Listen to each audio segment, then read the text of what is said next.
7h42, c'est l'heure de la pépite. On accueille Julien. Bonjour à tous. Salut, Julien. Petit cadeau pour toi, Christophe Barbier. Ton amie Greta Thunberg. Elle revient à San Francisco, sur les murs de San Francisco. Regardez cette image, cette fresque immense qui a été terminée hier. 18 mètres de haut, 9 mètres de large. Alors évidemment, c'est un peintre argentin qui a réalisé cette œuvre.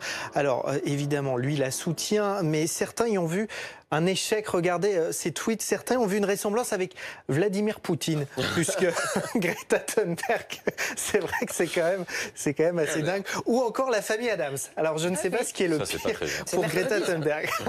Alors je ne sais pas si ces fresques dans les villes vont faire changer les habitudes des habitants, mais j'ai mieux.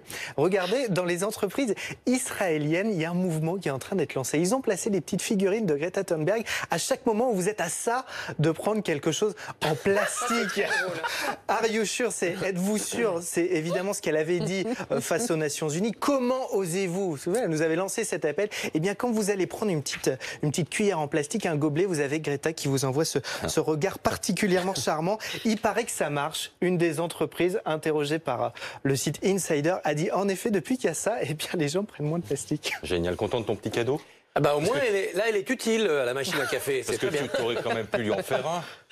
Oh là là, du papier, est-ce que c'est écolo ça? Bah, écoute, je vais te l'offrir. C'est l'ouvrage de Christophe Barbier qui est sorti cette semaine. Voilà. Macron sous les masques, de Louis XVI, de Giscard, de Clémenceau, de Caligula. C'est le fils de tout le monde, Emmanuel Macron. Ah, il s'enracine dans l'histoire de France, ce président, mais est-ce que ça va lui porter bonheur?